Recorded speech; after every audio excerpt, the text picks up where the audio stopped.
Hey guys, and welcome to Griffith's Retro Gaming with me, Alex Griffiths. And today I'm going to be doing a pickups video, which I didn't think I'd be doing so soon because of lockdown, but I've picked up quite a lot, to be fair. So yeah, I just wanted to share that with you. And it's the first time I've been on camera as well for maybe 4 weeks, something like that. I've done a few other videos which have been voiceovers, but yeah, first time I've been on camera for a few weeks, so yeah, it feels really good to be back, got to admit. So, what have I been up to? I'll start with an update really before I go into the game. So, I just wanted to keep everyone up to speed with what I've been up to. If you're interested, I don't know, you might be. So, when lockdown first happened, I was off work like everybody else, and then when B&Q, a hardware store for those of you that are in the UK, they sell plants as well. When they opened again, we were so busy, like so busy. We just got massive orders in, and all the supermarkets have done the same as well. So it's been really busy for the last 3 weeks, 4 weeks, I think. I can't remember how long I've been back, but it's been great to be back into work, to be honest. And yeah, something I've really missed.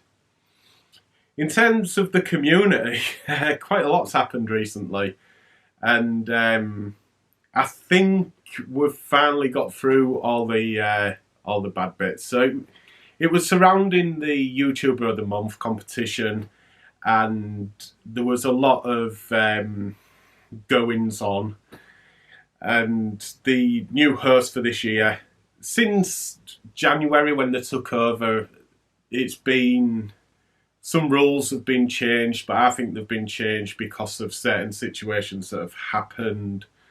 And, you know, I don't want to get too deep into it, but it involved a lot of voting for mates or nominating a friend, should I say, some vote rigging, and the hosts put up the subscriber threshold, and yeah, like how much content you needed to put out a week. So they wanted, a month. So they wanted 3 videos a month off people. So there's been some YouTubers that have thrashed out a deal with the host of YouTuber of the Month, and it's a lot better. The rules have been relaxed a bit to reflect the type of people that are going to be nominated, which are usually, well, nearly always smaller channels. The threshold had gone up, so there was some YouTube channels with over 1,000 subs, but yeah, it's come back down now. And that's what it's about. It's just about giving the exposure to the smaller channels, and, you know, letting other people discover them more than anything else. It's not about gaining subs or trying to forward your, like, standing within the community. It's about the recognition of what you do and allowing other people to find it. Because when you have a look through your videos that you're looking at, it's always bigger YouTubers that are suggested to you first. And, you know, there's a lot of people like around me, really. I'm only on 300 and something subscribers, so there's a lot of people on my level, and, you know, we just don't get suggested to anyone, so we're just always in the doldrums. And there's a lot of great content makers out there, and that should be celebrated. And hopefully, now these rules have been changed, it will be. So, with that negativity out the way and the positivity coming in, I just want to congratulate Big Game Al, Planet Retro, for winning YouTuber of the Month. It's no easy feat. Bloody hell, he's only been around since January, so he's done fantastically well. And he's nominated 5 YouTubers as well. Yeah, and I wish all the nominations for this month all the best as well. I've cast my vote, and yeah, like I say, all the best, guys. And don't let the negativity of what's happened put you off. It's a great competition, And, well, it's not even a competition, it's just a great thing for the community to try and get everybody exposed. So I'll just get into the pickups that I've made this month, or a month and a half really. And I have got them mainly from websites, but I have picked quite a few things up from Facebook Marketplace as well. And it's a real mix for you. I've got some retro, which is Gameboy mainly, and Xbox, original Xbox. Yeah, you know, on the cusp of retro, if you like. And I've got some modern as well. I've got some PlayStation 4 and Nintendo Switch games. So I'll start with the PlayStation 4, which leads me nicely onto the game playing in the background, which is Borderlands 3, which I picked up from Asda for £15. So I got lucky with that. I'd been playing Borderlands 2 online with a couple of friends, Kev at Longview and Friends, and Chris Lawrence. We'd been doing the campaign in co-op online. So we'd been looking at Borderlands 3 and we'd noticed that it come right down in price. And yeah, I got this for £15 from Asda, and I was really lucky with it because when I told them that it was in Asda, they'd gone the following day and it had gone up in price to £20 or £22. So the cel-shaded graphics are fantastic, and that sounds weird to say, I know, but I have been playing Borderlands 2 on the PlayStation 4, and there's a definite graphical upgrade with it. And I've also played Borderlands, the original Borderlands, on the Xbox 360, and the Borderlands 3 is just, it blows it out of the water. It's fantastic. It looks so nice. The shooting is as good as it ever was, and the worlds are really big. That's the only, or the stages, the levels, the maps are really big, and that does sort of bring immersion out, because you're just wandering about trying to find the mission that you're doing or trying to find what you're looking for. But the map that you have is 3D, so it does help a little bit. So they've got rid of some of the older classes that you have in there, like the soldier that used a turret and the gunzerker. And I'm currently the Beastmaster, which can summon a beast to help him fight, and it's a really good addition to the game. Only low level, so I don't know how far it goes, but I can't wait to find out. You know, I feel like I'm already overpowered with my Guardian Skag. So a Skag is like a mutant dog, if you like. So yeah, I really recommend getting that. Absolutely fantastic game. And the other PlayStation 4 game is Dead Rising 4, Frank's Big Package. Not like that though. So yeah, it's Dead Rising really. You know, the first two I'd played. I'd not played Dead Rising 3, but the first two were. The first one was really good. The second one had a time system, or was it the other way around? I can't really remember. One of them had a time system anyway, and I really didn't like that, because you have this open area or shopping mall actually, and you can go into all these different shops and use anything you want as a weapon, and you can use them in different sort of ways as well. And it's fun trying to discover what you can do and how you can use it. But with the time limit on there, it forced you to ignore a lot of it and just do the mission. And I didn't really like that. I just wish I could have gone at my own pace, which is something I really love in games, just being able to do what I want and explore how I want. And yeah, that really broke it for me. But this apparently goes back to how it used to be. And you've got Frank, who's returned as well, Frank West, the protagonist, who's a journalist, not photographer. Is he a photographer? Oh, photojournalist, there you go. So, yeah, hopefully it's as good as I want it to be. Although I haven't seen many reviews on the game, so I don't know. I'll have a look. But it cost me £10 from Game Collection, I believe, online. Anyway, it was a bargain. So I'm going to go on to Switch next. Yeah, we'll do that and then go on to the retro. So the first game I've got is a shmup, which will please Dylan at Hyper Trigger X and Eddie Rollercar. No end, because they're big into the shmups. Shoot 'em ups, for those of you that don't know. And it is Asuna Mara, or Asuna Mara. Now, I do like shoot 'em ups. It's not that I don't like them. I just absolutely suck at them. And I always find them way too difficult. This is no exception. It's really hard as well. But the graphics on it are beautiful. You'll see some gameplay footage. They're absolutely gorgeous to look at.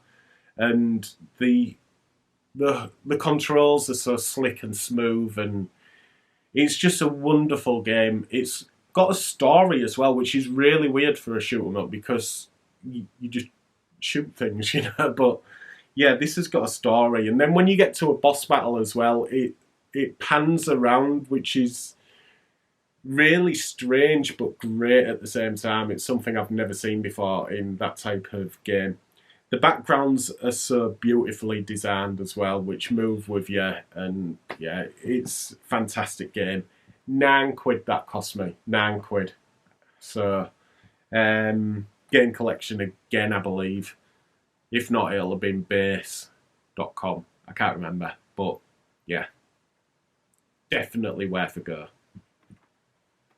It's also available on a few other systems as well. I think the PS4 is on there as well. Next up, I've jumped on the bandwagon, let's put it that way. And I know a lot of people have been going on about it, been banging on about it. And it's Animal Crossing. Now, I've got this because I wanted to play it with mainly my daughter. I'm sure my son will like it as well. And she's got the 3DS Animal Crossing Home Designer 3DS. Yeah, it's Home Designer, where you play as like an estate agent and you've got to design rooms for people and things like that. So I've been told though that you're on an island and you've got to run it essentially, and everything changes with the seasons as well. You can only find certain things at certain times, which you then go on to sell or display in a museum and things like that. It's so in depth, and apparently it takes up all your time. So we'll see. And the inside cover as well has got some drawing on there. The inside cover of Asuna Mara was just in like safety instructions, nothing exciting. But I'm looking forward to getting stuck into that. So if I don't like it though, then at least I can say I've tried it. I've never played an Animal Crossing before. Only the Home Designer with my daughter, but it's not really a full-fledged Animal Crossing game. And the last one I got, I can't remember who I was watching. It was either Metal Jesus or Beat 'em Ups. Anyway, they suggested Victor Vran, and this is wonderful. It's a hack and slash, and it's the best way to describe it is in the look, because the art style is wonderful again, and it's just beautiful to look at. The music sets the tone so well, and one of my favourite genres is hack and slashes. It is hack and slash, but action adventure as well. So you level up and you get special abilities, but nothing more than that. I've not discovered any armour yet. It's just, even if you do get armour, all I've discovered is weapons at the minute. So I'm only like half hour into it, but it's brilliant. And like I say, the art style, it's kind of a mix of steampunk and Victorian. It's like I said, the art style is beautiful to look at, and there's no slowdown even when things get hectic. The sound is so crisp. The graphics are like, with the no slowdown, everything just flows so nicely, and it maintains that speed that you want from when you're fighting a massive horde, if you like. It also has a Motorhead add-on where you play as Lemmy, the lead singer, and you use your guitar as a weapon. So that's called Through the Ages. I've not played that as yet. So yeah, if you're wanting some just hack and slash action where you don't have to think about anything and you can just enjoy it, you can't go wrong with this. And it was 13 quid from Base again. That was base.com. So if you it is available on a few other systems as well, but I think you'd probably get the most out of it on the Switch because you can play it on the go, and everything's easy enough to see. The writing's a little bit small at times, but it's fully voiced as far as I can tell. So I have played a few bits in mute, but yeah, it's one to get. It really is. Wonderful game. And I can't put it down. I've stopped playing Zelda for a minute to play that, so great game. Okay, so on to the original Xbox. Now, there was an advert on Facebook Marketplace, and it had all these Xbox games, £3 each. And there was one that I wanted because it was an expensive... I say expensive in terms of original Xbox games. So the first one was Super Monkey Ball Deluxe. Now, this didn't have instructions. It's got the Sega advertising leaflet, but it's in really nice condition, so I should be able to pick one up. But I believe I could trade it in for £3, so I thought if I can't find a booklet, I can always trade it in CEX and then maybe get one with a booklet. Or I might find this again really cheap and then I can just trade it in. So yeah, it's just Monkey Ball. If you've played one, you've played them all really. Graphically, it's nice. It works really nice. It flows well, and yeah, not a bad entry into the series whatsoever. Now, the expensive game, and it is a crap game, but it's in really nice condition, is Miami Vice. Now, you wouldn't expect that, but this is £12 at time of recording in CEX, which is quite a lot for an original Xbox game. And yeah, I got it for £3. I said, would you do both the games for a £5? And she said yes. So technically £2.50 each. That's in beautiful condition as well. It doesn't look like the instructions have ever been looked at. It's a bit like Grand Theft Auto in the way it looks. Even when you've got a weapon as well, it's in the same sort of style as Vice City. So it's in that type of vein, but obviously you play as the two main people out of Miami Vice. Is it Crockett? I'm not sure.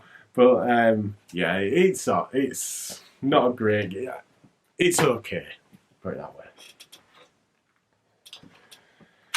So we're on to Gameboy now. And the first game I'm going to show you is one that I got from eBay. And it is, not sure if you can see that, just let it focus. There you go, WWF Superstars. Now it's one from my childhood. Going back to it, not great, I've got to admit. But yeah, it's one that I wanted to add to the collection. And if you watch my Game Boy collection video, you'll know I was mulling over buying just cartridge only. Well, I've decided to definitely do that. So I got the plastic box with it as well, but I was happy enough to get it just for the cartridge. It's got a massive roster of 5 wrestlers on there, which are Mr. Perfect, Macho Man Randy Savage, Hulk Hogan, Ultimate Warrior, $1 Million Man. There you go. Next up was another Marketplace buy, and it was again £3 for some Game Boy games, this time not Xbox. And there was two games that I wanted in particular, I ended up getting 4 and paying £10 for them. So I got all these for £2.50 each, which isn't too bad. Now the main games that I wanted was Pocket Bomberman. That's a Game Boy Color game when it focuses. So that's a Game Boy Color game, and it's just Bomberman, but it's really good. It's, instead of being from a top-down sort of perspective, it's more platformy, but there's definite fun to be had in that, and I think it's worth a bit more than £3 as well, but it's for the collection anyway. I'm going to enjoy playing that. I do like Bomberman. And the other game that I wanted is one from my childhood, and it is Kirby's Pinball Land. See if that focuses. Kirby's Pinball Land, and it's a fantastic pinball game.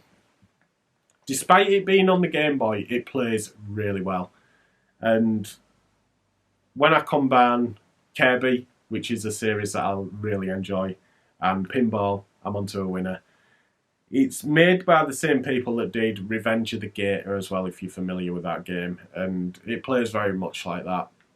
But yeah, you've got 3 different tables where you've got to find the 3 different bosses on there, and off as I can remember. I've not really got stuck into this, but yeah, Kirby's Pinball, great game.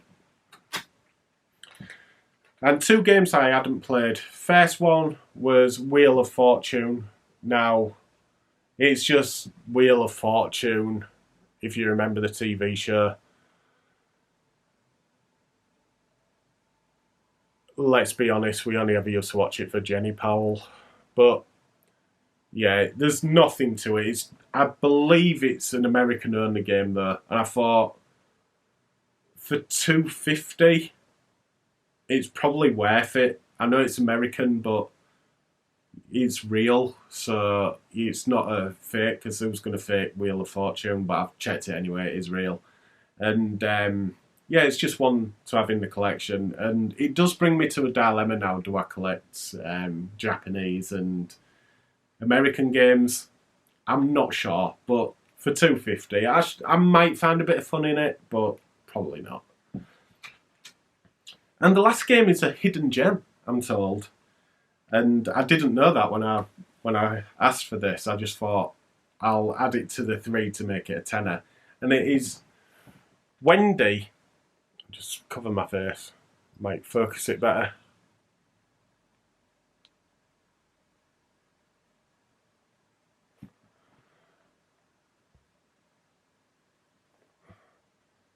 It is Wendy Every Which Way. And I have had a quick look at it, and it does appear really good. And it's called Every Which Way because you can, well, she's a witch, obviously, but you can go onto the ceiling and then back down. And you've got to use that to get through the levels as well. So there is quite a few times where you have to really think, but it's not overly difficult at the same time. But it is a fun game, I've got to admit.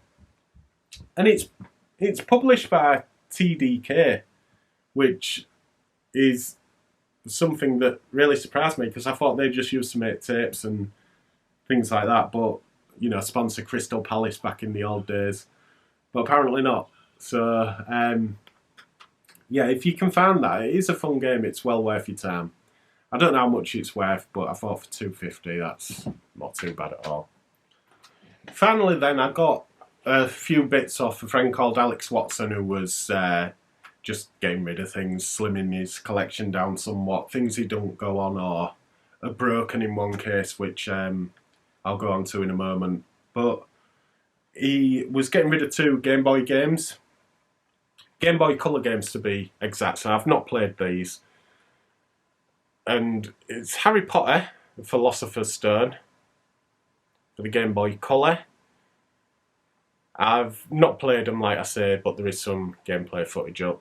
And Harry Potter, Chamber of Secrets. So, I don't quite know what to expect from them, but I mainly just wanted them for the collection, really. I probably will play them at some point, but yeah, it's not high priority, I've got to admit. But really nice of him to pass them on. So yeah, Alex, thank you very much for that. And the broken item he was getting rid of, I saw as a bit of a project. And it is an original Game Boy, a yellow one. Now, you'll see that there's some bleeding on the screen. Just there. And I'm going to have to get a new screen for it, but in doing so, I may get a backlight as well for it and, you know, really go for it. It's going to need a bit of cleaning up, but there's no corrosion on the springs, on the battery connectors there, and the rest of it seems quite sound, really. Could do with a bit of a clean, but yeah, nothing to concern me too much. I just hope that it doesn't cost an awful lot, so I'm going to have to look into it. If I can get a screen, and I know the backlight kits are about £10 from Deadpan Robot. I don't know how much a new screen would be, but if I'm looking at about £10–15 again for a new screen, then I'd be really happy with that, because 25 quid for a Game Boy that's backlit, phenomenal. So yeah, Alex, thank you very much. I'll keep you updated on that as well. I'm sure you'll want to see how it turns out. So yeah, keep your eyes peeled. And finally, it was getting rid of. It nearly went in the bin. I couldn't let that happen because I'm a wrestling fan, and it is Super WrestleMania for the SNES. Not got a SNES. It's a crap game. But yeah, I couldn't let that go. It's a game that I used to play when I was younger. So yeah, there's just nostalgia written all over that for me. And I'm sure I can, when I get a new place, you know, with a bit more room, I'll be able to display things. I've got a few wrestling figures that I want to display as well. So that can go on the shelf with the wrestling figures. And that's my pickups and catch up for lockdown, really. I have got a few new ideas to come. It's finding the time at the minute, that's the issue. The videos that I have been doing recently I've really enjoyed. I really do enjoy editing and doing the voiceovers, doing the script and things like that. When I do a voiceover, I tend to do a script. This is just, you know, off the cuff. You don't really need a script because you know how much you paid and you should know what the games are. If you don't, then, you know, just be honest and say, look, I've never played it, so I look forward to playing it.